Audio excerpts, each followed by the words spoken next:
ஆண்டவரும் இரட்சகருமாகிய இயேசு கிறிஸ்துவின் நாமத்தினாலே இந்த நிகழ்ச்சிக்கு உங்களை வரவேற்கிறோம். இப்போதும் கூட இயேசுவின் ரத்தத்துக்காக நம்ம மன்றாடலாமா? நம்முடைய கர்த்தராகிய இயேசு கிறிஸ்துவின் ரத்தம் ஜெயம். நம்முடைய கர்த்தராகிய இயேசு கிறிஸ்துவின் ரத்தம் ஜெயம். நம்முடைய கர்த்தராகிய இயேசு கிறிஸ்துவின் ரத்தம் ஜெயம். நம்முடைய கர்த்தராகிய இயேசு கிறிஸ்துவின் ரத்தம் ஜெயம். நம்முடைய கர்த்தராகிய இயேசு கிறிஸ்துவின் ரத்தம் ஜெயம். நம்முடைய கர்த்தராகிய இயேசு கிறிஸ்துவின் ரத்தம் ஜெயம். நம்முடைய கர்த்தராகிய இயேசு கிறிஸ்துவின் ரத்தம் ஜெயம். வல்லமை உண்டு உண்டு, அற்புத வல்லமை இயேசுவின் ரத்தத்தில். வல்லமை உண்டு உண்டு, அற்புத வல்லமை இயேசு கிறிஸ்துவின் ரத்தத்தினா. There is power, wonder working power in the blood of the Lord. There is power, wonder working power in the precious blood of the Lord. Hallelujah. இந்த நிகழ்ச்சியினுடைய ஆசீர்வாதத்திற்காக சகோதரி ஆனி ஜெயக்குமார் வந்து ஜெபிக்க அன்போடு அழைக்கிறோம். ஆமென். ஜெபிப்போமாக. அன்புள்ள இயேசு சுவாமி, இந்த நல்ல வேலை கொடுத்ததுக்காக நாங்கள் உமக்கு நன்றி செலுத்துகிறோம். இந்த மாதத்தின் முதல் நாளை கூட காணும்படியாக கர்த்தர் எங்களுக்கு பாராட்டின கிருபைக்காக உமக்கு ஸ்தோத்திரம் அப்பா. கடந்த மாதங்கள் முழுவதும் கர்த்தர் எங்களை எல்லா தீமைக்கும் எங்களை விலக்கி பாதுகாத்த தயவுக்காக உமக்கு ஸ்தோத்திரம். இந்த வேளையில கூட தகப்பனே இயேசப்பா, உம்முடைய வார்த்தையின் மூலமாய் நீர் எங்களோடு கூட பேச போற தயவுக்காக உமக்கு ஸ்தோத்திரம். எங்களில் காணப்படுகிற எங்களுடைய குறைகளை ஒரு விசையாக மன்னித்து நீர் கர்த்தாவே எங்கள் மூலமாய் மகிமைப்பட போற தயவுக்காக உமக்கு ஸ்தோத்திரம். எங்களை தாழ்த்தீரோம், அர்ப்பணிக்கிறோம். இயேசுவின் மூலம் கேட்கிறோம் நல்ல பிதாவே, ஆமேன். சில அறிவிப்புகளை கர்த்தருடைய பிள்ளைகளாகி உங்களுக்கு அறிவிக்கிறோம். வருகிற ஜூன் மாதத்தில் நமக்கு 2வது சனிக்கிழமையில் ரிட்ரீட் இருக்கிறது. தேவ பிள்ளைகள் அதில் கலந்து கொள்ள உங்களை அழைக்கிறோம். ஆயத்தப்படுங்கள். அதற்கான குவிஸ் ப்ரோக்ராமுக்கு நீங்கள் ஆயத்தப்படுங்கள். செப்டம்பர் மாதத்திலே நமக்கு AAAT அஸ்பெனாஸ் அனாயிண்டட் ஆன்சரிங் டைம் என்று ஒரு பைபிள் குவிஸ் ப்ரோக்ராமை நடத்துகிறோம். அது மார்க் ஸ்கூலில் ஒரு 3 மணி நேரம் எக்ஸாமாக இருக்கும். அதற்கு தலைப்பு இந்த கழிந்த நாட்களிலே கொடுக்கப்பட்ட, ஏற்கனவே உங்களுக்கு சொல்லி இருக்கிற இந்த யூடியூப் ப்ரோக்ராம்களில் வருகிற செய்தியும் அதோடு கூட மார்க் ஸ்கூலில் பேசப்பட்ட செய்தியும் தான். அதை நீங்கள் ஆயத்தப்படுங்கள். நீங்கள் ஜெபத்தோடு வந்து அதில் கலந்து கொள்ள உங்களை அன்போடு அழைக்கிறோம். ஒவ்வொரு மாதத்திலையும் 1ஆம் தேதி நமக்கு ஒரு நிகழ்ச்சியும் 2வது புதன்கிழமை ஒரு யூடியூப் நிகழ்ச்சியும் நமக்கு எம்பிடி மினிஸ்ட்ரி சார்பாக வெளியிடப்படுகிறது. எம்பிடி மினிஸ்ட்ரிஸ் என்று இதை நீங்கள் டைப் பண்ணி சப்ஸ்கிரைப் பண்ணிக்கொள்ளவும் மற்றவர்களுக்கு அறிமுகப்படுத்தவும் உங்களை வேண்டிக் கொள்கிறோம். அது மாத்திரமல்ல, நம்முடைய கூட்டங்கள் சில இடங்களிலே நாம் நடத்துகிறோம். ஒவ்வொரு மாதத்திலையும் அது நடக்கிறது. ஒவ்வொரு மாதத்திலையும் 1வது புதன்கிழமை சென்னை திருவத்தியூர் YMCA ஹாலில் ஒரு கூட்டத்தை, தேரடி பகுதியில் இருக்கிற YMCA ஹாலில் ஒரு கூட்டத்தை நடத்துகிறோம். 3வது புதன்கிழமை தாம்பரம் கிழக்கு பகுதியில் சேலையூரில் இருக்கிற மார்ஸ் மெட்ரிகுலேஷன் ஸ்கூலில் 3வது புதன்கிழமை மாலை 6லேருந்து 8:30 மணி வரைக்கும் ஒரு கூட்டத்தை நடத்துகிறோம். 4வது புதன்கிழமை சென்னையினுடைய வடகிழக்கு பகுதியில் இருக்கிற நீலாங்கரை SM மகாலில், கணேஷ் நகர் முதல் மெயின் ரோட்டில் இருக்கிறது, அதில் ஒரு மீட்டிங்கை மாலை 6லேருந்து 8 மணி வரைக்கும் நடத்துகிறோம். இந்த நிகழ்ச்சிகளுக்காக ஜெபியுங்கள், பங்கு பெறுங்கள், மற்றவர்களுக்கு அறிமுகப்படுத்துங்கள். கர்த்தர் உங்களை ஆசீர்வதிப்பாராக. இந்த நிகழ்ச்சியும் கூட, இந்த ப்ரோக்ராம்களை நமக்கு ஸ்பான்சர் பண்ணியிருக்கிற அன்பு குடும்பத்தினர் ஷீபா, ராஜா பெஞ்சமின், அவருடைய தந்த பிள்ளைகள், அவர்களுக்கு 3 பிள்ளைகள், இந்த குடும்பத்தினரை கர்த்தர் அளவில்லாமல் ஆசீர்வதிப்பாராக. இப்போதும் கூட செய்திக்கு ஆதாரமான ஒரு வேத பகுதியை மத்தியில் இருக்கிற சகோதரி ஆனி டேவிட் ஜெயக்குமார் வாசிப்பார்கள். அதை தொடர்ந்து கர்த்தருடைய வார்த்தையை சகோதரன் டேவிட் ஜெயக்குமார் உங்களுக்கு கொண்டு வருவார்கள். ஆமென். வாசிக்க வேண்டிய வேத வசனம் கலாத்தியர் 6ஆம் அதிகாரம் 9ஆம் வசனம். கலாத்தியர் 6:9. நன்மை செய்கிறதில் சோர்ந்து போகாமல் இருப்போமாக, நாம் தளர்ந்து போகாதிருந்தால் ஏற்ற காலத்தில் அறுப்போம் என்பதே. ஆமீன். கண்களை மூடி நாம் ஜெபிக்கலாம். எங்களை நேசிக்கிற நல்ல தேவனே, இந்த நேரத்துக்காக நன்றி. இன்னொரு ஆன்லைன் ப்ரோக்ராம் மூலியமாக உங்களுடைய பிள்ளைகளை பார்க்கும்படியாக கர்த்தர் பாராட்டின எல்லா தயவுக்காக நாங்கள் நன்றி செலுத்துகிறோம். அளவில்லாமல் ஆசீர்வதியும். வார்த்தையின் மூலியமாக கர்த்தர் எங்களோடு பேசுமாறு ஜெபிக்கிறோம். தேவன் எங்களோடு இடைப்படுவீராக. என்னென்ன காரியங்களை இன்னைக்கு நாங்கள் பேசுகிறோமோ அதெல்லாம் எங்கள் ஆவிக்குரிய வாழ்க்கையில மிகவும் பிரயோஜனமாக, உபயோகம் உள்ளதாய் காணப்பட கிருபித்தார். கர்த்தர் நாம மாத்திரம் மகிமைப்படட்டும். இயேசுவின் நாமத்தில் ஜெபிக்கிறோம் ஜீவனுள்ள நல்ல பிதாவே, ஆமென். ஆண்டவராகிய இயேசு கிறிஸ்துவின் இனிய நாமத்தில் உங்கள் அனைவருக்கும் என்னுடைய அன்பின் வாழ்த்துக்களை நான் தெரிவித்துக் கொள்கிறேன்.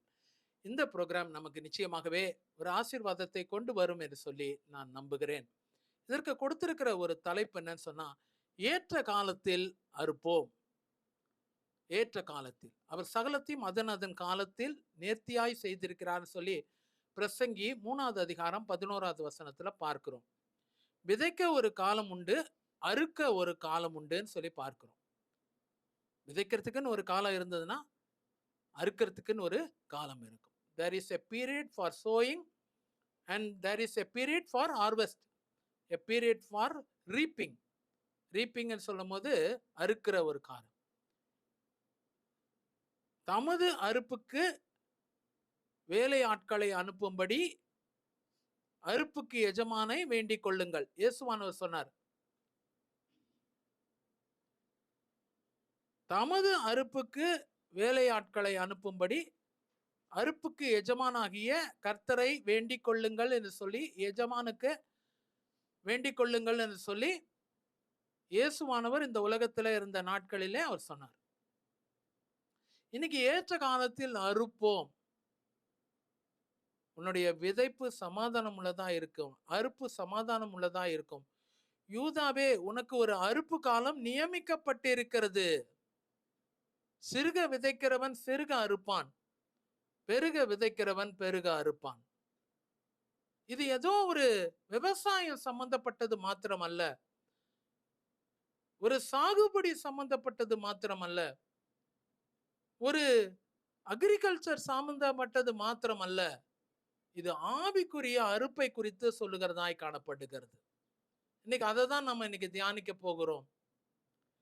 கலாத்தியர் புஸ்தகம் 6வது அதிகாரம் 7, 8, 9 வசனங்கள்ல இருக்கிற ஒரு 4 விதமான அறுப்பை குறித்து இன்னைக்கு நாம் பார்க்கலாம். கலாத்தியர் புஸ்தகம் 6வது அதிகாரம் 7, 8, 9 வசனங்கள்ல பவுல் ஒரு அறுப்பை பற்றி அவர் பேசுகிறதை நாம் உணர்கிறோம். அங்கே முதல்ல சொல்லப்பட்டிருக்கிறது 7வது வசனம், மனுஷன் எதை விதைக்கிறானோ அதையே அறுப்பான். மோசம் போகாதிருங்கள், தேவன் நம்மை பரியாசம் பண்ண ஒட்டார். மனுஷன் எதை விதைக்கிறானோ அதையே அறுப்பான். நம்ம எதை விதைக்கிறோமோ அதை தான் அறுப்போம். பிரியமானுள்ளே, வெனைய விதைச்சவன் வெனைய அறுப்பான், தெனைய விதைச்சவன் தெனைய அறுப்பான்னு சொல்லுவாங்க. கோதுமையை விதைச்சா கோதுமை தான் கிடைக்கும், நெல்லை விதைச்சா அரிசி கிடைக்கும், சோளத்தை விதைச்சா சோளம் கிடைக்கும், வேர்க்கடலையை விதைச்சா வேர்க்கடலை கிடைக்கும், முள்ளை விதைச்சோன்னு வைங்களேன் முள்ளு தான் கிடைக்கும். அதனால நானும் நீங்களும் சொல்லுகிற ஒரு வார்த்தை, தேவன் சொல்லுகிற எச்சரிப்பு பவுல் மூலியமாக, மோசம் போகாதிருங்கள், மனுஷன் எதை விதைக்கிறானோ அதையே அறுப்பான். நானும் நீங்களும் நல்லதை விதைக்கணும்னு சொல்லி தேவன் விரும்புகிறார். பிரியமானுள்ளே, ஆவிக்குரிய வாழ்க்கையில ஒரு விதை, பரிசுத்தத்தை விதைக்கணும், விசுவாசத்தை விதைக்கணும், ஜபத்தை விதைக்கணும், உபவாசத்தை விதைக்கணும், மற்றவங்களுக்கு நன்மை செய்கிறதை விதைக்கணும்னு சொல்லி தேவன் விரும்புகிறார், எதிர்பார்க்கிறார். நானும் நீங்களும் நன்மையை விதைத்தா நன்மை அறுப்போம், தீமை விதைத்தால் தீமையை தான் அறுப்போம். இன்னைக்கு தேவன் உங்களுக்கு எனக்கு சொல்லுகிற காரியம், மனுஷன் எதை விதைக்கிறானோ அதையே அறுப்பான். நானும் நீங்களும் ஏதோ வேற ஒன்றை விதைச்சிட்டு நல்லதை நம்ம நினைக்க முடியாது. எனக்கு மட்டும் நல்லது நடக்கணும், ஆனா நான் மற்றவங்களுக்கு தீமை தான் செய்வேன், அதுதான் விதைக்கிறது. மனுஷன் எதை விதைக்கிறானோ அதுதான் இன்னைக்கு கர்த்தர் உங்களுக்கு எனக்கு சொல்லுகிற முதல் காரியமா இருக்குது. நாம எதை விதைக்கிறோமோ அதை தான் அறுப்போம். 2வது ஒரு காரியம் அதுல சொல்லப்பட்டிருக்க, அடுத்த வசனத்துல பார்க்கிறோம். 8வது வசனம், தான் மாம்சத்துக்கு என்று விதைக்கிறவன் மாம்சத்தில் அழிவை அறுப்பான். 2வது அழிவை அறுக்கிற ஒரு அனுபவம். மனுஷன் தான் வெட்டின குழியிலே தானே விழுவான். ஒருத்தன் ஒரு குழி வெட்டுறான்னா அவன் நினைக்கிறான் மற்றவனை உழ வைக்கிறதுக்கு தான் அந்த குழி, யாரோ வந்து உளுந்து கிடக்கட்டும் அப்படின்னு நினைக்கிறான். அது அப்படி அல்ல. அவன் எந்த குழியில வெட்டுறானோ அந்த குழியிலேயே அவனே விழுந்துருவான். நிறைய பேர் அந்த மாதிரி பார்த்து இருக்கிறோம்ல. தன் மாம்சத்துக்கு என்று விதைக்கிறவன் மாம்சத்தில அழிவை அறுப்பான். இந்த மாதிரி நிறைய பேர் அழிவை அறுத்து இருக்கிறாங்க. நன்மை செய்தாரு மொர்தெகாய், யூத ஜனங்களுக்கு நன்மை செய்தாரு, அங்க இருந்த ராஜாவுக்கு நன்மை செய்தாரு, எஸ்தருக்கு நன்மை செய்தார். அதை பார்த்து பொறாமை கொண்டான் துஷ்ட ஆமான். உடனடியாக ஒரு 50 முழம் தூக்கு மரத்தை மொர்தெகாய்க்காக செய்தார். மாம்சத்துக்கு என்று விதைத்தார். அதுல பாத்தீங்கன்னா பொறாமை கொண்டதுனால, எரிச்சல் அடைந்ததுனால அவருக்கு மரியாதை செலுத்தலைன்றதுனால, அவர் யூதனா இருக்கிறாருன்றதுனால அவர் செய்த ஒரு காரியம், ஒரு 50 முழம் ஒரு தூக்கு மரத்தை அவர் செய்தார். தூக்கு மரத்தை செய்யறது மாத்திரம் இல்ல, அந்த தூக்கு மரத்தில் அவரை தூக்கி போட வேண்டும் என்று ராஜாவினிடத்தில் அனுமதி கேட்பதற்காக இருந்தார். கடைசியாக நடந்தது என்ன? தேவன் அங்க நீதியை சரி கட்டி நியாயத்தை நிறைவேற்றினார். பெரியமானவர்களே, மனுஷன் எதை விதைக்கிறானோ அதே அறுப்பான். அந்த ஆமான் எதை விதைத்தானோ அதே அறுத்தான். தான் வெட்டின குழியிலே தானே விழுந்தான். எல்லாவற்றுக்கும் மேலாக அங்க மாம்சத்தை விதைத்தான். மாம்சத்துல அவரை அழிக்கணும்னு நினைச்சான். அங்க கடைசியாக அழிவை அறுக்க நேரிட்டது. தானியேல் புஸ்தகம் 6வது அதிகாரம் கூட எடுத்து பார்த்தீங்கன்னா உங்களுக்கு தெரியும். தானியேல் மேல வராமை கொண்டாங்க. தரிய ராஜா கிட்ட சொல்லி அங்க தேவனை தொழுது கொள்ளுகிறவர்கள் யாரா இருந்தாலும் சரி, அவரை கொண்டு வந்து சிங்க கபியில போடணும்னு நினைச்சாங்க. ஜனங்கள் நினைச்சது என்னன்னா, அப்படியாக மாம்சத்துல விதைப்போம் தானியேலுக்கு விரோதமாகன்னு சொல்லி அவங்க செய்த ஒரு காரியம், மாம்சத்துல விதைத்தாங்க. தானியேலை கொண்டு வந்து சிங்க கபியில போட்டாங்க. கடைசியில மாம்சத்தை அழிவை அறுத்தாங்க. தானியேல் வெளியே வந்துட்டாரு. கர்த்தர் தம்முடைய தூதனை அனுப்பி தம்முடைய தாசனை விடுவித்தார். ஆனா இவர்களோ யார் மாம்சத்துல விதைத்தார்களோ அவர்கள் மாம்சத்துல அழிவை அறுத்தார்கள். அவர்கள் சிங்க கபியில போனார்கள். பிரியமானவர்களே, நான் உங்களுக்கு சொல்ற காரியம் என்னன்னா, உங்களுக்கு விரோதமாய் உருவாக்கப்படுகிற ஆயுதங்கள் வாய்க்காமல் போகும். உங்க நிலத்தை எடுத்துக்கணும்னு நினைக்கலாம், உங்க வீட்டை எடுத்துக்கணும்னு நினைக்கலாம், உடைய பிள்ளைகளை அபகரித்துக் கொள்ளணும்னு நினைக்கலாம், குடும்பத்தை பிரிக்கணும்னு நினைக்கலாம், உங்களுக்கு அப்படியாக பொருளாதார நெருக்கடிகளை கொடுக்கலாம், உங்களுக்கு வாழ்க்கையில கஷ்டங்களையும் பிரச்சனைகளையும் கொண்டு வரணும்னு சொல்லி ஜனங்கள் நினைக்கலாம். மாம்சத்துல விதைக்கிறவர்கள் மாம்சத்துல அழிவை அறுப்பார்கள். நீங்க சுகமாய் வாழ்ந்திருப்பீர்கள். மூன்றாவது ஒரு விதையை பத்தி அங்க சொல்லப்பட்டிருக்கிறது. ஆவிக்கென்று விதைக்கிறவர்கள் ஆவியிலே நித்திய ஜீவனை அறுப்பார்கள். நீங்களும் நானும் ஆவியில விதைக்கணும்னு சொல்லி தேவன் விரும்புகிறார். இன்னைக்கு ஆவியில விதைக்கிற ஒரு அனுபவம், இல்லைன்னா ஆவிக்குரிய வாழ்க்கையில விதைக்கிற ஒரு அனுபவத்தை பத்தி இங்க பேசப்பட்டிருக்குது. ஆவியிலே விதைக்கும் போது ஆவியிலே நித்திய ஜீவனை அறுப்போம். சகேயு சொன்னாரு 19வது அதிகாரம் 10வது வசனத்துல, லூக்கால பார்த்தோம்னா, இன்றைக்கு கர்த்தர் உன்னுடைய வீட்டுக்கு ரட்சிப்பு வந்ததுன்னு சொல்லி சகேயுவை பார்த்து கர்த்தர் சொன்னார். ஒரு விதை விதைக்கப்பட்டது, மனம் திரும்புதலின் விதை விதைக்கப்பட்டது. ஆவிக்கென்று விதைத்தார். ஆண்டவரே, என்னுடைய ஆஸ்தியில பாதியை ஏழைக்கு கொடுத்து விடுகிறேன். அநியாயமா யாரிடத்தில் வாங்கினது உண்டானால் நாலத்தனையாய் திருப்ப கொடுத்து விடுகிறேன். விதைத்தார். அங்க பாத்தீங்கன்னா ஒரு தீர்மானம் விதைக்கப்பட்டது. தேவனுடைய சமூகத்திலே ஆவிக்குரிய விதையாக அது காணப்பட்டது. கடைசியாக நடந்தது என்னன்னு சொன்னா, கர்த்தர் அங்க ஒரு அறுப்பை கொடுத்தார் அவருக்கு. இன்றைக்கு இந்த வீட்டுக்கு ரட்சிப்பு வந்ததுன்னு சொல்லி. அதுதான் பிரியமானவர்களே, கர்த்தர் இன்னைக்கு உங்களுக்கு எனக்கு சொல்ற காரியம், ஆவிக்குரிய விதைக்கிறது தான். சகேயு ஆவிக்கென்று மனம் திரும்புதலை விதைத்தார். ஆவிக்கென்று நித்திய ஜீவனை அறுத்து கொண்டார், ரட்சிப்பை பெற்றுக்கொண்டார். பிரியமானவர்களே, இதே காரியம்தான் லூக்கா எழுதின சுவிசேஷம் 23வது அதிகாரம் 42, 43வது வசனத்துல ஒரு மனுஷன் ஆவிக்கென்று விதைக்கிறதை நான் பார்க்கிறோம். ஆவிக்கென்று ஒரு மனுஷன் விதைக்கிறாரு. அங்க பாருங்களேன், அவர் சொன்ன காரியம், ஆண்டவரே உம்முடைய ராஜ்யத்தில் வரும்போது அடியேனை நினைத்தரலாம். ஒரு விதை, ஒரு ஜபம். அங்க எதுக்காகனா ஆவிக்குரிய வாழ்க்கையில, உலகத்துக்காக விதைக்கல. ஆண்டவரே, கர்த்தர் எனக்கு மீண்டுமா ஜீவனை தருவீரானால் நான் இந்த உலகத்துல வந்துட்டோம் சொல்லி விதைக்கல. அவர் சொல்ற காரியம் என்னன்னா, இந்த மாசத்துல நீங்களும் நானும் செய்ய வேண்டிய ஒரு காரியம் என்னன்னு சொன்னா, ஆவிக்குரிய ரீதியில விதைப்போம்.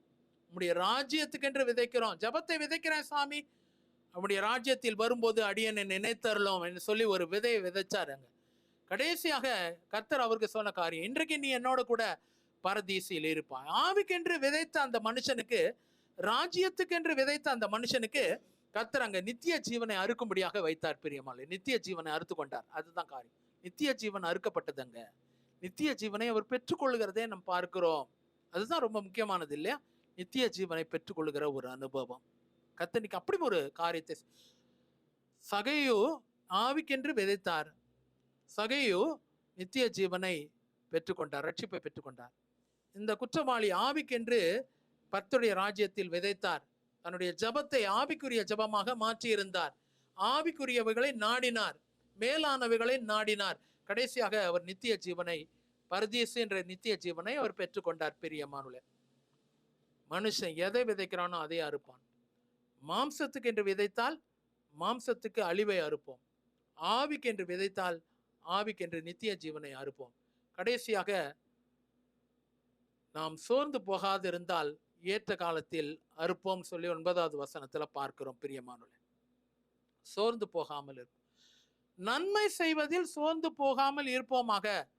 நாம் தளர்ந்து போகாதிருந்தால் நாம் ஏற்ற காலத்தில் அறுப்போம். 4வது விதமான அறுப்பு எப்படின்னு சொன்னா, அது ஏற்ற காலத்தில் அறுப்பு. ஏற்ற காலம்ன்றது ரொம்ப முக்கியமானது பிரியமானவர்களே. 1 பேதுரு 5வது அதிகாரம் 6வது வசனம் இப்படி சொல்லுது, ஆதலால் தேவன் உங்களை ஏற்ற சமயத்தில் உயர்த்தும்படிக்கு அவருடைய பலத்த கைக்குள் அடங்கிருங்க. ஏற்ற சமயத்தில் கர்த்தர் உயர்த்துவார். உயர்த்துறதுக்குன்னு ஒரு நேரம் இருக்கு, அது ஏற்ற காலம். கர்த்தருடைய கரத்துல தான் இருக்குது அந்த ஏற்ற காலம். ஏசாயா தீர்க்கதரிசன புஸ்தகம் 60வது அதிகாரம் 22வது வசனம் இப்படி சொல்லுது, சின்னவன் 1000 சிறியவன் பலத்த ஜாதி மாமான், கர்த்தராகிய நான் ஏற்ற காலத்தில் இதை தீவிரமாய் நடப்பிப்பேன். அடுத்ததான் வேத வசனம் சொல்லுது, ஏற்ற காலத்தில் சின்னவன் 1000 சிறியவன் பலத்த ஜாதிமாக மாறுவான்னு சொல்லப்படுது. இந்த இடத்துல சொல்லப்படுகிறது, நாம் தளர்ந்து போகாதிருந்தால் ஏற்ற காலத்தில் அறுப்போம். ஆமா, நன்மை செய்வதிலே சோர்ந்து போகாமல் இருப்போமாக. சோர்ந்து போகாமல் நற்கிரியைகளை செய்து கனத்தையும் மகிமையும் அழியாமையும் தேடுகிறவர்களுக்கு நித்திய ஜீவனை அளிப்பேன். நித்திய ஜீவனை அளிப்பார்னு சொல்லப்பட்டிருக்கு. ரோமர் 2வது அதிகாரம் 7வது வசனம். சோர்ந்து போகாமல் நற்கிரியைகளை செய்து கனத்தையும் மகிமையும் அழியாமையும் தேடுகிறவர்களுக்கு. நற்கிரியைகளை செய்யணும், நன்மை செய்வதில் சோர்ந்து போகாதிருங்கள். அடுத்த வசனம் பாருங்களேன், 10வது வசனம். விசேஷமாக அங்கே சொந்த குடும்பத்துக்கு நற்கிரியைகளை செய்ய கடுவோம், இல்லைன்னா சொந்த குடும்பத்துக்கு நன்மை செய்ய கடுவோம் என்று சொல்லி சொல்லப்பட்டிருக்கிறது. சில நேரத்தில் நம்ம நினைக்கிறோம், நிறைய நன்மை செஞ்சுட்டேன் பிரதர், எல்லாருக்கும் செஞ்சுட்டேன், நிறைய பணம் கொடுத்தேன், வட்டி இல்லாத கடன் கொடுத்தேன், வரவங்களுக்கெல்லாம் சோறாக்கி போட்டேன், இல்லாதன்னு சொல்லாதவங்களுக்கெல்லாம் உதவி செய்தேன், என் வீட்டில் கூட இடம் கொடுத்தேன், நிறைய நன்மை செஞ்சுட்டேன், இனிமேல் நன்மை செய்யறதுக்கு எனக்கு பலன் இல்லை, தளர்ந்து போயிட்டேன். இல்லைங்க, நீங்களும் நானும் தளர்ந்து போக வேண்டாம். இன்னைக்கு விசேஷமாக சொந்த குடும்பத்துக்கு நன்மை செய்வதில் சோர்ந்து போக வேண்டாம். நிறைய உழைச்சிருக்கலாம், நீங்க நிறைய கொடுத்துருக்கலாம், நீங்க நிறைய காரியங்களை அவங்களுக்காக விட்டு கொடுத்துருக்கலாம், அவன் நல்லா இருக்கணும்னு சொல்லி செஞ்சிருக்கலாம். ஆனா ஒருவேளை இன்னைக்கு நீ கஷ்டப்படலாம். ஆனா நீங்க தேவன் இன்னைக்கு சொல்ற காரியம், ஆமா, நன்மை செய்வதில் சோர்ந்து போகாம இருங்கள். நாம் தளர்ந்து போகாதிருந்தால், தளர்ந்து போறது தான் முக்கியமான காரியம். தளர்ந்து போயிட்டான்னு சொன்னா ஏற்ற காலத்துல அறுக்க முடியாது. தளர்ந்து போகாது இருந்தா ஏற்ற காலத்துல அறுப்போம். இப்போ அறுப்பு காலமா இருக்குது பாருங்களேன். கர்த்தருடைய வல்லமை இந்த 1ஆம் தேதி ப்ரோக்ராம்ல கர்த்தர் இன்னைக்கு அப்படியே இறங்குறத நான் பார்க்கிறேன். இந்த ப்ரோக்ராமை பார்த்துக்கிட்டு இருக்கவங்க யாரா இருந்தாலும் சரி, இது எந்த இடத்துல எப்படி பார்த்தாலும் சரி, எதன் மூலியமாக பார்த்தாலும் சரி, கர்த்தர் இன்னைக்கு உனக்கு சொல்லுகிற ஒரு வார்த்தை, எம்பிடியாக இருக்கலாம், கிருபை டிவியாக இருக்கலாம், யாரா இருந்து நீ வேணா பார்க்கலாம் இந்த ப்ரோக்ராம். நீ பார்க்கிற ஜனங்கள் எதுவா இருந்தாலும் இன்னைக்கு ஒரு அறுப்பு இன்னைக்கு நியமிக்கப்பட்டிருக்குது. யூதாவே உனக்கு ஒரு அறுப்பு. கர்த்தர் இன்னைக்கு திருமணம் நடக்காது இருக்கிற பிள்ளைகளுக்கு தடைகளை நீக்கிறத பார்க்கிறேன். அப்படியாக மாலதி திருமணம் நடக்கலைன்னு சொல்லி நீ நினைக்கிற, கர்த்தர் இன்னைக்கு மாலதிக்கு திருமணத்தை நடத்துறதுக்கு கர்த்தர் கிருபை வைக்கிறார். இன்னைக்கு அப்படியாக ரெஜினால்டு இன்னைக்கு வேலை இல்லைன்னு சொல்லி நினைச்சிட்டு இருக்கிறீங்க, 3 மாசம் சம்பளம் இல்லை, குடும்பத்தை எப்படி நடத்த போறான்னு தெரியல, கர்த்தர் இன்னைக்கு உதவி செய்யறதுக்காக நன்றி. சந்திரசேகர், கர்த்தர் உங்களுக்கு அதே ஒரு நல்ல செய்தி வருது. சந்திரசேகர், உங்களுக்கு கர்த்தர் ஒரு நல்ல செய்தியை சந்திரசேகருக்கு நீ கர்த்தர் கட்டளையிடுகிறதுக்காக ஸ்தோத்திரம்ப்பா. ஆண்டவரே, இன்னைக்கு ஆபிரகாம் சுரேஷ், கர்த்தர் ஆபிரகாம் சுரேஷை கர்த்தர் ஆசீர்வதிக்கிற தயவுக்காக ஸ்தோத்திரம். அளவில்லாமல் ஆசீர்வதிப்பீராக. அறுப்பு காலமா இருக்குது, தளர்ந்து போகாதே ஆபிரகாம், கர்த்தர் இன்னைக்கு செய்யறதுக்காக ஸ்தோத்திரம்ப்பா. நிஜந்தன், கர்த்தர் உங்களை நினைக்கிறார். நிஜந்தன், கர்த்தர் இன்னைக்கு நிஜந்தன் மீது தேவ வல்லமை இறங்குற ரகலாமா ராட்சாந்தரி, இந்த இடம் அப்படியாக அக்கினி சோலை போல மாறி இருக்கிறத நான் உணர்கிறேன். ஓ ரீமா லகரா திக்க ரபராட்சாந்திரி, ஏற்ற காலத்தில் அறுக்கிற ஒரு நேரம். ஓ ரீமா லரா சந்தலமா ஒரே காலமா ராத்திக்க ரபராட்சாந்திரி. நிறைய பேர் வீட்டுல புகையை போல மேகத்தை போல கர்த்தர் அப்படியாக மகிமையாய் இறங்குறதை நான் பார்க்கிறேன். சிலர் வீட்டுல புகையை போல காணப்படுது, சிலர் வீட்டுல அப்படியாக ஒரு மேகத்தை போல இறங்குறது, சில இடத்துல அப்படியாக அக்கினியை போல உணர்றீங்க, சிலர் அப்படியாக வேர்த்து ஊத்துது, சிலருக்கு அப்படியாக குளிர் போல காணப்படுகிறது. எல்லாம் பரிசுத்தாவின் அடையாளம். கர்த்தர் இன்னைக்கு செய்யறதுக்காக நன்றி, மகிமையா இறங்குறதுக்காக ஸ்தோத்திரம். திருமண தடைகள் நீங்குது. ஒரு வீட்டுல பார்க்கிறேன், உங்க மகன் அது வரைக்கும் கீழ்ப்படிந்தான், ஆனா இப்ப திருமணம் ஆன பிறகு கொஞ்சம் ஒரு மாற்றம் அவனுடைய வாழ்க்கையில. சமீபத்தில் தான் திருமணம். அந்த தாயார் ரொம்ப நொடைச்சு போயிருக்கிறாங்க. இது வரைக்கும் நான் சொன்னதெல்லாம் கீழ்ப்படிஞ்சானே, இப்போ இல்லையே. கர்த்தர் இன்னைக்கு அங்கே ஒரு மாறுதல். அவன் மனைவியும் நல்லா வச்சுப்பான், உங்களையும் நல்லா வச்சுப்பாமா. கர்த்தர் இன்னைக்கு அப்படியாக செய்கிறதுக்காக நன்றி. தேவனுடைய இரக்கத்தின் கரம் இறங்கி இருக்கிறதுக்காக நாங்கள் நன்றி செலுத்துகிறோம். ஆண்டவரே, ஏற்ற காலத்தில் அறுக்கிற ஒரு சூழ்நிலை, ஏற்ற காலத்தில் உயர்த்துகிற ஒரு சூழ்நிலை, ஏற்ற காலத்தில் ஆயிரமாய் மாற்றுகிற ஒரு சூழ்நிலை கர்த்தர் இன்னைக்கு செய்யறதுக்காக நன்றி அப்பா. அளவில்லாமல் ஆசீர்வதிப்பீராக. இந்த ப்ரோக்ராமை எதெல்லாம் பார்க்குறாங்களோ அவங்க மேல எல்லாம் உடைய கரம் கூட இருக்கிறதுக்காக நன்றி. இயேசுவின் நாமத்தில் ஜெபிக்கிறோம் ஜீவனுள்ள நல்ல பிதாவே, ஆமென். இந்த செய்தியை நீங்க என்ஜாய் பண்ணியிருப்பீங்கன்னு சொல்லி நான் நம்புறேன். ஏற்ற காலத்தில் அறுப்போன்ற ஒரு நல்ல செய்தியை கர்த்தர் நமக்கு கிருபையா கொடுத்தார். தேவனுக்கு நான் நன்றி செலுத்துக்கிறேன். இந்த ப்ரோக்ராமை நமக்கு ஸ்பான்சர் பண்ணியிருக்கிறவங்க அருமையான மகள் மிஸ்ஸஸ் ஷீபா ராஜா அவர்களும், அருமையான மிஸ்டர் ராஜா பெஞ்சமின் அவர்களும், கெரன் அடாஷா அட்டாரா மற்றும் ஜோனத்தான், அவங்க 3 பிள்ளைகள். ஷீபாக்கு கர்த்தர் நல்ல ஒரு குடும்பத்தை கொடுத்துருக்கிறாரு. 3 அருமையான பிள்ளைகள், 2 பெண் பிள்ளைகளையும் 1 மகனையும் கர்த்தர் கிருபையா கொடுத்துருக்கிறார். எல்லா பிள்ளைகளும் ஜபத்தில் வளர்க்கப்பட்ட பிள்ளைகள். முதல் பிள்ளை முக்கியமாக கெரன் நம்ம யூடியூப்ல அவங்க பாடுறாங்க. இப்போ இந்த சின்ன வயசுலேயே அவங்க பாடுறதுக்கு கர்த்தர் கிருபை வைத்திருக்கார். ரொம்ப மகிழ்ச்சியா இருக்குது. அதே நேரத்தில் அருமையான மகன் ராஜா பெஞ்சமினும் சரி, அருமையான மகள் ஷீபாவும் சரி, நம்ம ஊழியத்தில் அவங்க மேரேஜ் ஆனதுலேருந்தே ராஜா நம்மளோட இருக்கிறாரு. ஷீபா மேரேஜுக்கு முன்னாடி அவங்கள எனக்கு ஒரு யூஜி படிக்கிறதுலேருந்து ஒரு பிகாம் ஸ்டூடெண்ட்டாக இருக்கிற போதே அவங்கள எனக்கு நல்லா தெரியும். அப்போ தான் ஃபஸ்ட்டு அவங்க ஊழியத்தில் வந்தாங்க. அதுலேருந்து அவங்க ஒரு நல்ல ஒரு ஒர்ஷிப் லீடராக அவங்க நிறைவாக காணப்படுகிறாங்க. ஷீபாவும் ராஜாவும் எங்கள் ஊழியத்தில் இருக்கிறது எனக்கு பெரிய மகிழ்ச்சியை கொடுக்குறது. அவங்க they are great strength to me and for MPD ministry. கர்த்தர் அவங்களையும் அவங்க ஊழியத்தையும் ஷீபா சர்ஸ் த சேவியர் அப்படின்னு சொல்லி ஒரு யூடியூப் ப்ரோக்ராம் ஒன்று நடத்துகிறாங்க. அது மாத்திரம் இல்லை, ஒரு ஊழியத்தையும் அவங்க நடத்துகிறாங்க. ஆமாம், மகளுக்கு நிறைய தரிசனங்களை கர்த்தர் கொடுத்துருக்கார். குறிப்பாக இயேசுவானவரே எம்பிடி ஊழியங்களில் பார்க்கிற ஒரு தரிசனத்தை, அதாவது பேசிக்கிட்டே இருக்கும் போதே, ஏன் நீங்கள் நிற்கிற இடத்துல இயேசுவானவரை நான் பார்க்கிறேன் சில இடத்துல அப்படியாக அப்படின்னு சொல்லுகிற ஒரு அழைப்பை தேவன் அவங்களுக்கு வைத்திருக்கிறார். ரொம்ப கொஞ்சம் பேருக்கு தான் அந்த ஒரு ஆசீர்வாதம், அபிஷேகம். கர்த்தர் அவங்க கண்கள் அபிஷேகம் பண்ணப்பட்ட கண்களாக ஷீபாவை கர்த்தர் வைத்திருக்கிறதுக்காக நான் தேவனுக்கு நன்றி செலுத்துகிறேன். அவங்களையும் அவங்க குடும்பத்தையும் ஊழியத்தையும் கர்த்தர் நிறைவாய் ஆசீர்வதிப்பாராக. இந்த ஏஏஏடி அப்படின்னு சொல்லி அஸ்பனாஸ் அனாயிண்டட் ஆன்சரிங் டைம் அப்படின்னு சொல்லி ஒரு 3 மணி நேரம் குவிஸ் ப்ரோக்ராம் ஒன்று நடத்துறதுக்கு இருக்கிறோம். அது இந்த வருஷத்தில் செப்டம்பர் மாதம் செயின்ட் மார்க்ஸ் ஸ்கூலில் 10 மணிலேருந்து 1 மணி வரைக்கும் 3 மணி நேரம் ஒரு பைபிள் எக்ஸாமினேஷன், பைபிள் குவிஸ் இல்லை, பைபிள் எக்ஸாமினேஷன் 3 மணி நேரம் 100 மார்க்ஸுக்கு எழுத வேண்டியது இருக்கும். அங்கே வருத்தம்ன்ற ப்ரோக்ராம்லேருந்து அது ஆரம்பிச்சிருக்கும். தாம்பரம் ப்ரோக்ராம் எல்லாத்துலேயும் ஜனவரியிலேருந்து, அதே நேரத்தில் இங்கே இருக்கிற யூடியூப் ப்ரோக்ராம்ஸ் எல்லாம் வருத்தத்திலிருந்து அப்படியாக இன்றைக்கி ஆயத்தப்படுத்தி அதுக்கு எழுதணும்னு சொல்லி நான் விரும்புகிறேன். கர்த்தர் நிச்சயமாக நம்மை ஆசீர்வதிப்பாராக. ஆமேன். God bless you. அல்லேலூயா. ஆண்டவரும் இரட்சகருமாகிய இயேசு கிறிஸ்துவின் நாமத்தினாலே இந்த நிகழ்ச்சியை பார்க்கிற தேவ பிள்ளைகளாகி உங்களை வாழ்த்துகிறோம். இப்போதும் கூட ஒரு நிமிடம் கண்களை மூடி ஆண்டவரை நோக்கி பார்க்கலாம். கர்த்தர் நம்மோடு கூட பேசட்டும். எங்கள் அன்பின் ஆண்டவரே, உமக்கு நன்றி செலுத்துகிறோம். கிருபையாக இந்த வேலையை எங்களுக்கு கொடுத்ததற்காக நன்றி. கர்த்தர் எங்களோடு கூட பேசுவீராக. பரிசுத்த ஆவியானவர் பேசும். உடைய வார்த்தையை உடைய பிள்ளைகளுக்கு விட்டு தாரும். அடியேன் என்னை தரை மட்டுமாய் தாழ்த்துகிறேன். இயேசுவின் நாமத்தினாலே ஜெபங்கேளும் பிதாவே, ஆமென். இன்றைக்கும் கூட ஒரு செய்தியை நாம் கேட்க போகிறோம். கம்பீரத்தோடே அறுப்பார்கள். They will reap in joy. கம்பீரத்தோடே அறுப்பார்கள். வேதத்தில் சங்கீதம் 126 அதிகாரத்தில் 5 மற்றும் 6 வசனங்களை உங்களுக்கு நான் வாசிக்கிறேன். கண்ணீரோடே விதைக்கிறவர்கள் கம்பீரத்தோடே அறுப்பார்கள்.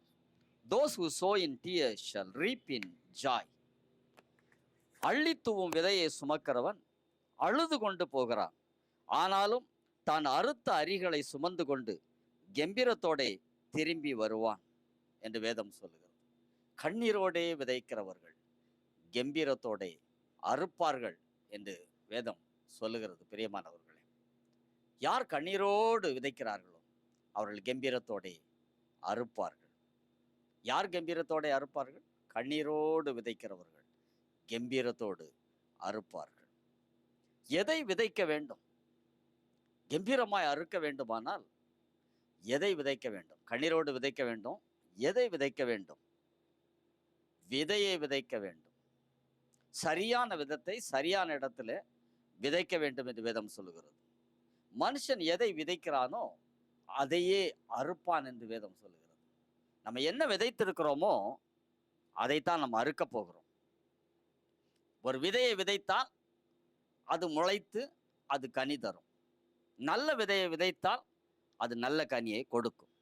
எங்கே நாம் விதைக்க வேண்டும்? விதையை எங்கே போய் விதைக்க வேண்டும்? நல்ல ஒரு நிலத்தில் விதைக்க வேண்டும். நல்ல நிலத்தில் விதைக்கப்பட்ட விதைதான் நல்ல கனியை கொடுக்கும். காடு மேடான இடத்துல விதைத்தால் அது பலன் தராது. முள்ளில விதைத்தால் அது நெருக்கி போடும். ஆகவே நல்ல நிலத்தில் விதைக்க வேண்டும். விதைக்கிறவனுடைய சூழ்நிலை என்னவென்று இங்கே வேதம் சொல்லுகிறது தெரியுமா? விதைக்கிறவனுடைய சூழ்நிலை, அள்ளி தூவும் விதையை விதைக்கிறவர்கள் அழுது கொண்டு போகிறார்கள் என்று சொல்லப்பட்டிருக்கிறதே. இதுதான் சூழ்நிலை. அள்ளி தூவும் விதையை விதைக்கிறவன் அழுது கொண்டே போகிறான். ஆனாலும் கூட நம்பிக்கையோடு கூட விதையை அங்கே அவன் விதைக்கிறான். நம்பிக்கையோடு விதைக்கிறான். அழுது கொண்டே போகிறான். ஆனாலும் ஒரு நம்பிக்கை, இந்த விதையை விதைத்தால் எனக்கு ஒரு பலன் கிடைக்கும் என்று நம்பிக்கையோடு கூட விதைக்கிறான். விதைப்பினுடைய பலன் என்ன? விதைக்கிற விதைக்கு என்ன பலன் கிடைக்கும்? கம்பீரத்தோடைய அறுப்பது தான் அதன் பலன்.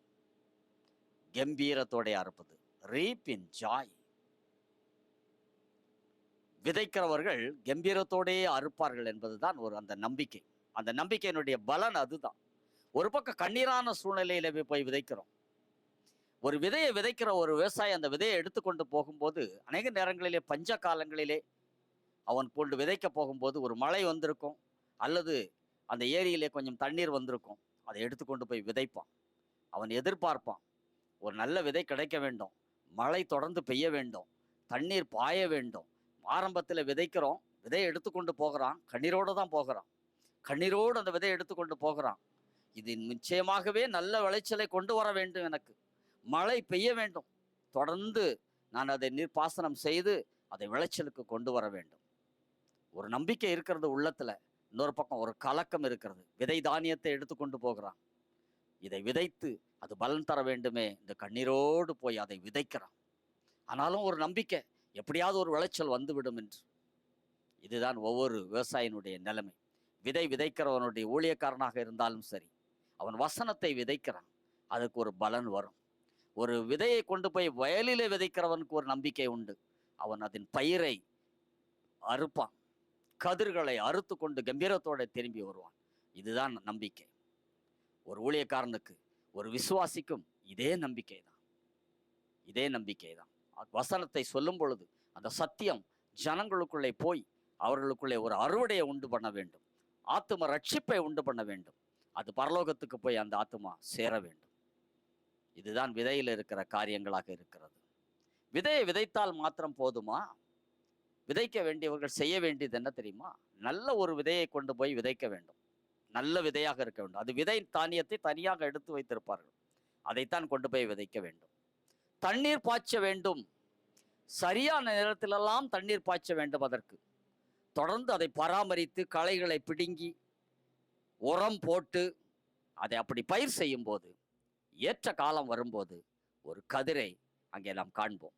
அது முற்றி வரும்போது அறுவடை செய்ய வேண்டும், களஞ்சியத்தில் சேர்த்து வைக்க வேண்டும். அநேக நாட்களுக்கு ஆகாரத்துக்கு அது உதவும். இதுதான் ஒரு விவசாயினுடைய காரியம், விதை விதைக்கிறவனுடைய காரியம். இன்னொரு பக்கம் இருக்கிறது, ஆவிக்குரிய பக்கம், spiritual side of the sowing of the seed. ஆவிக்குரிய பக்கத்தில் விதைகளை விதைக்கிறோம். அதனுடைய மறுபக்கம் இது. கொண்டு போய் கண்ணீரோடு விதைக்கிறோம், சுவிசேஷத்தை கண்ணீரோடு அறிவிக்கிறோம், ஜபத்தோடு அதை விதைக்கிறோம், ஆத்மபாரத்தோடு அதை விதைக்கிறோம். அந்த விதைகள் ஒவ்வொன்றும் ஆத்மாக்குள்ளே போகிறது. எம்பிடி மினிஸ்ட்ரி சார்பாகவும் வார்த்தைகள் அது பல விதத்தில் கிருபை டிவியில் விதைக்கப்படுகிறது. கிருபை டிவி மூலமாக விதைக்கப்படுகிறது, ஆத்மாக்குள்ளுக்குள்ளே போகிறது. யூடியூபுகள் மூலமாக விதைக்கப்படுகிறது, சுவிசேஷ கூட்டங்கள் மூலமாக விதைக்கப்படுகிறது, ரிட்ரீட்டுகள் மூலமாக விதைக்கப்படுகிறது, பல விதத்தில் விதைக்கப்படுகிறது. விதைக்கப்படுகிற அந்த ஒவ்வொரு விதையும் கண்ணீரோடு விதைக்கப்படுகிறது, ஆத்ம பாரத்தோடு விதைக்கப்படுகிறது, ஜபத்தோடு விதைக்கப்படுகிறது. தேவன் சொல்லுகிற ஆலோசனையின்படியே அதை எல்லாவற்றையும் செய்கிறோம். ஒவ்வொரு விதைக்கும் ஒரு பலனுண்டு என்று விசுவாசிக்கிறோம். அது நிச்சயமாகவே பலன் தரும். ஒவ்வொரு ஆத்மாவுக்குள்ளும் அது ஊடுருவி சொல்லும். ஜனங்களை நித்திய ஜீவனுக்கு எதுவாக நடத்தும். அதை பின்பற்றுவதற்கான தொடர் கூட்டங்களை நடத்துகிறோம், தொடர்ந்து செய்திகளை கொடுக்கிறோம். நிச்சயமாகவே அது பலன் தரும். நீங்களும் இதை கேட்டுக்கொண்டிருக்கிற ஒவ்வொருவருக்கும் இவைகள் பயனுள்ளதாக இருக்கும் என்று நாங்கள் விசுவாசிக்கிறோம். அநேகரை நித்திய ஜீவனுக்குள்ளாக இவைகள் நடத்துகிறது என்று நாங்கள் விசுவாசிக்கிறோம். அநேகருக்கு சரீரத்தின்படியும் ஆசீர்வாதங்களை இது கொண்டு வருகிறது என்று நாங்கள் விசுவாசிக்கிறோம். நிச்சயமாகவே அப்படித்தான்.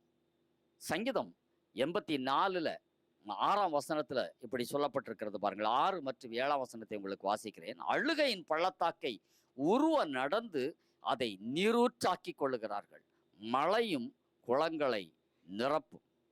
7ஆம் வசனம் சொல்லுகிறது, அவர்கள் பலத்தின் மேல் பலம் அடைந்து சியோனிலே தேவ சந்நிதியில் வந்து காணப்படுவார்கள். சியோனிலே தேவ சந்நிதியிலே வந்து காணப்படுவார்கள். யார்? அழுகையின் பள்ளத்தாக்கை உருவ நடந்து அதை நீரூற்றாக்கி கொள்ளுகிறவர்கள். அவர்களுக்கு மழையும் குளங்களை நிரப்பும். The blessing shall come upon them from heaven. பரலோகத்திலிருந்து கண்ணீரோடு அழுகையின் பள்ளத்தாக்கை உருவ நடக்கிறவர்களுக்கு அங்கிருந்தும் ஒரு நீரூற்று அவர்கள் மீது வரும். அப்பொழுது குளங்களை அது நிரப்பும். ஆசீர்வாதத்திற்காக அவர்கள் வெட்டி வைத்திருக்கிற வாய்க்கால்கள், குளங்களில் எல்லாம் பரலோகத்திலிருந்து வருகிற ஆசீர்வாதம் அவர்களை நிரப்பும் என்று வேதம் சொல்லுகிறது. நீங்கள் எதற்காக விதைத்தாலும் சரி, இந்த உலகத்திலையும் கூட உங்களுக்காக, உங்கள் குடும்பத்துக்காக, உங்கள் பிள்ளைகளுக்காக, உங்கள் எதிர்காலத்திற்காக நீங்கள் என்னவெல்லாம் தேவனுடைய ராஜ்யத்துக்கு என்று விதைத்திருக்கிறீர்களோ, அல்லது உலகத்திற்காக நீங்கள் உலக ஓட்டத்துக்காக, தேவைகளுக்காக விதைத்திருக்கிறீர்களோ, அவர்கள் ஒவ்வொன்றுக்கும் உரிய நல்ல பலனை கர்த்தர் உங்களுக்கு கொடுப்பார். ஏனென்றால் கண்ணீரோடு கூட விதைத்திருக்கிறீர்கள். நீங்கள் நிச்சயமாய் கம்பீரமாய் அறுப்பீர்கள்.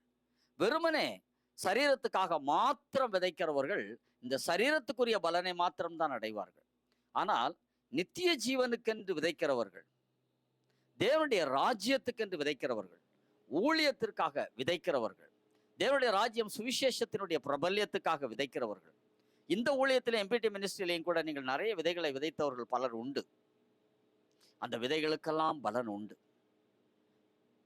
எந்த ஊழியத்திலே நீங்கள் விதைத்திருந்தாலும் அதற்குரிய பலன் உங்களுக்கு வரும். நிச்சயமாக நல்ல ஊழியர்களை தாங்குகிறவர்கள், ஆலயத்திலே தங்களுடைய தசமபாகங்களை கொடுக்கிறவர்கள், ஊழியத்திற்கென்று விதைத்திருக்கிறவர்கள் ஒவ்வொருவருக்கும் கர்த்தர் நிச்சயமாகவே பலன் கொடுப்பார். அதனுடைய ஒரு பைசா கூட வீணாய் போவது இல்லை. சிறுக நீங்கள் விதைத்திருந்தாலும் பெருக நீங்கள் அறுப்பீர்கள். ஆண்டவராகிய இயேசு கிறிஸ்து ஒரு காரியத்தை சொல்லியிருக்கிறார் பாருங்கள். லூக்காஸ் விசேஷம் 8ஆம் அதிகாரம் 8:15 விதைக்கிறவனுடைய ஒரு 8-15 வரைக்கும் விதைக்கிறவனுடைய ஒரு ஓமையை குறித்து ஆண்டவர் சொல்லியிருக்கிறார். அந்த 8:15 வசனத்தை மாத்திரம் நான் உங்களுக்கு வாசிக்கிறேன்.